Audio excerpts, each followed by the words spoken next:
Badger नामक ग्राम में दो आदमी बड़े मित्र भाव से बसते थे। उनमें एक का नाम पंडित सुशर्मा था, जो अति विद्वान, सदाचारी तथा गंभीर प्रकृति का था। दूसरे मित्र का नाम सुदामा था। वह कर्म का नाई था, परंतु विचार में बड़ा ही न्यायी था। इनका आपस में ऐसा नाता था कि बिना एक से पूछे दूसरा कोई नया कार्य आरंभ नहीं करता था। एक दिन अकस्मात सुशर्मा के जी में यह बात आई, हमें कोई ऐसा कर्म करना चाहिए जिससे भविष्य में राज्य ऐश्वर्य का सुख मिले। इस विचार से प्रेरित होकर उसने सुदामा नामी अपने मित्र से इसकी चर्चा की। सुदामा ने कहा, मित्रवर, मेरा धर्म भी यही कहता है कि आपको तपश्चर्या करने की अनुमति दूं और तपश्चर्या के समय आपका सहयोग कर मैं भी अपना अगला जन्म संवारूं।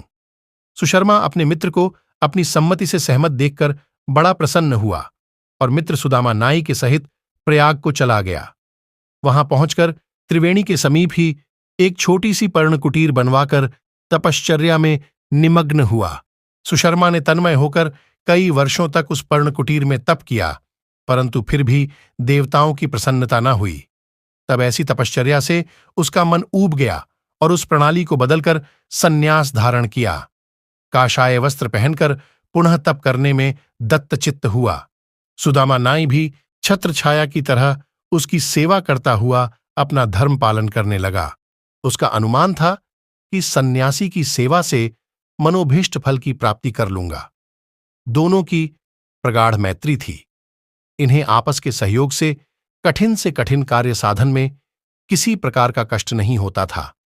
जब इस ढंग से तप करते हुए भी 12 वर्ष बीत गए, कुछ भी हासिल न हुआ, यानी देवता प्रसन्न नहीं हुए, तब इन दोनों को बड़ा दुख हुआ और एक दूसरे का मुख देखते हुए इस बात के अनुसंधान में लगे कि अब कौन सा यत्न किया जाए कि जिससे अभीष्ट फल की प्राप्ति हो।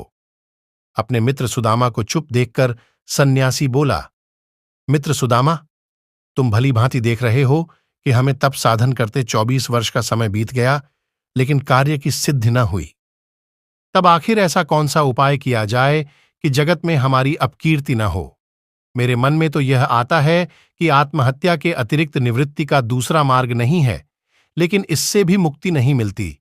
इसमें भी एक बात बड़े अड़चन की है। शास्त्रकारों ने आत्महत्या को बड़ा पाप बतलाया है। तब भाई, तुम ही कोई ऐसी युक्ति निकालो जिससे शास्त्रानुकूल सुख प्राप्त हो। गतानि शोचानि कूतत्न भवन्ने। अब बीती बातों की चिंतना छोड़ आगे के लिए प्रयत्नशील होना चाहिए।